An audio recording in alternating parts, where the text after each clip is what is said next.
Good afternoon and welcome to this edition of Wolves Weekly. Joined today by head baseball coach Jeremiah Robbins. Jeremiah, we had your opening games this weekend, and I'm going to start first by talking about the Wolves Weekly really quick. You're a popular man. You have no idea. I had 4 different parents come up to me and disappointed because we did not do the show last week, and they did not get to see Jeremiah head into this weekend. So I just want you to know it's not about me, but you're a popular man amongst these baseball crowds out there.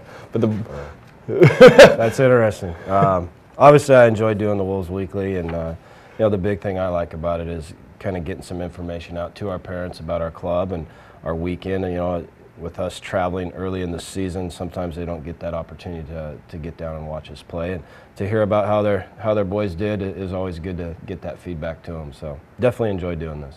And along that line, they got to come out and watch their boys play, and their boys win this weekend, which was the most important thing to me out there. Absolutely. It was good to see our crowd, phenomenal crowd.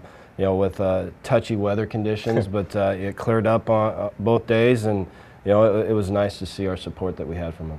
And you were able to get a sweep against Central Washington here. I know your goal is usually to win a series. Everything is basically based on a 4-game series, especially in the college format, and you usually want to win 3 of the 4, but a little icing on the cake to get that sweep in this one. Absolutely, especially opening up your league season to come out of the chute 4-0 is huge.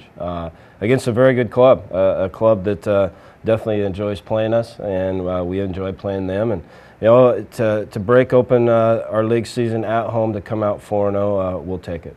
And they did seem like a very good club. A lot of lefties in that lineup and some good hitters. I mean, a couple balls didn't quite fall their way, but you're looking at just a couple other bounces and could have been 2-2 in that series very easily. Absolutely. Very impressed with how Coach Story recruited this year. He brought in some team speed. Definitely 100% different than what they were last year. And we knew it. We obviously have our scouting that we do on our own, and we knew they were going to put pressure on us offensively. When they got on the bases, even more pressure. They defended it very well, and we were able to get some key hits when we needed it. But they are a very good team.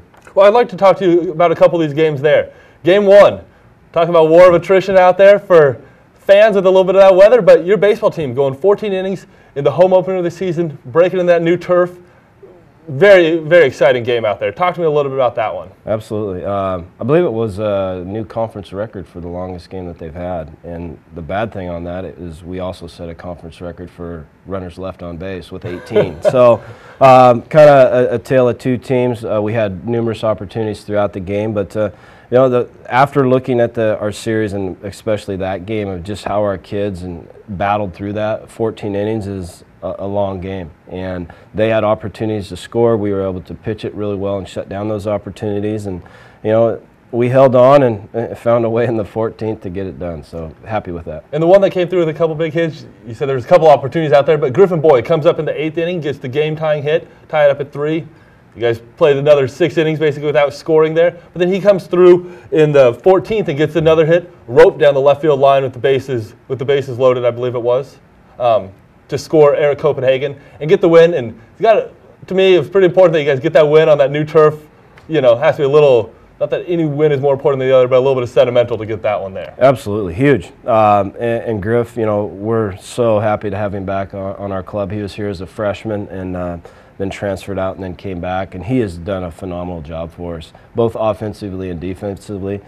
He's going to get better offensively. For him to get that hit, that's a big boost for him. And he's a good hitter, and for him to put it on his shoulders and get it done in the 14th and get that first home win was a good feeling for everybody. And your bullpen there is what really made it possible. I mean, regardless, you talked about maybe a little inefficiency on offense, leaving those runners on base, but your bullpen wasn't letting them score. 3 guys combined to go, I believe it was the final 8 innings there, 7 2/3 innings, without allowing a run. Brad Carter comes in with a couple runners on, gets out of that inning, gets 2 outs there, and then Kirk Lynn comes in 4 innings without giving up a run, gives way to Ian McDougall, who picks up that win there. But to me, the thing about that one, your pitchers, your bullpen weren't just coming in and throwing 1 inning. It looked like they seemed to be really well conditioned and prepared to go extra innings if it needs be. Talk to me a little bit about that one and just what that bullpen boost can do, and if you know that you can count on that bullpen. Yeah, with those three guys, especially Carter and Lind, we hadn't extended them that much all season, but they've done a very good job of taking care of their bodies in the off season, in our preseason, and in our weight room workouts and the conditioning part. So we knew we could extend their pitch counts a little bit. Obviously for us, as we look at back-to-back double headers, we really don't like to do that because we want to bounce them back for the next day. So pitching Kirk, the 4 innings kind of hurt us for day 2, but you know, it's all about opportunities, and Ian McDougall took advantage of both his opportunities, and he bounced back on Sunday and did a very good job. But you know, all 3 of those guys are very good arms for us. We have an arm that was hurt this weekend that obviously impacted us, that we hope to have back for Chico State. But you know, they came in and pitched it well. Starters kept us in it. Bullpen finished the deal.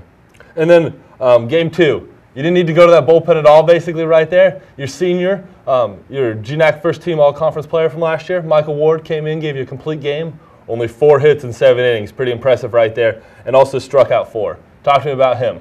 Yeah, Mike did a good job, and to be honest, I didn't think he had his best stuff. His velocity was down a little bit, and you know, it was a long first game, and it kind of pushed everything back for game 2, but he's resilient.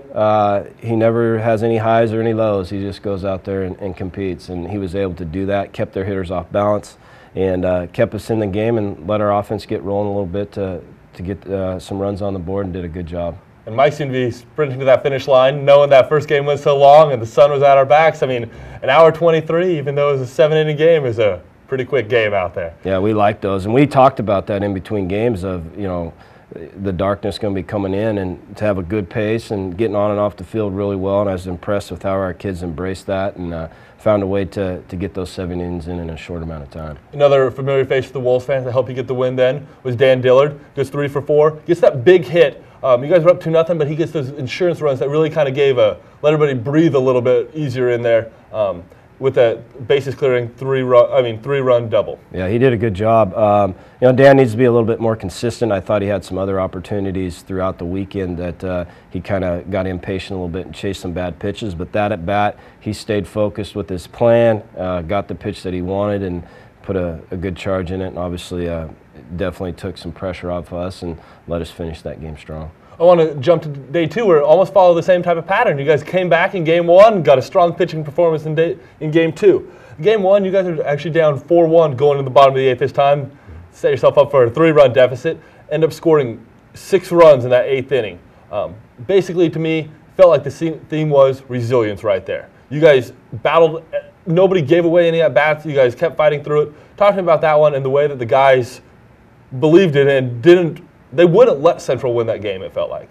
Yeah, you know, kind of the story of the whole weekend, and I think our guys got a good taste of what our conference is going to be like, that teams are going to come after us, and we need to have answers for what they're doing. And, you know, obviously we'd hope it's earlier in the game, but, you know, for us to come back in the 8th like we did and score 6, that's nice.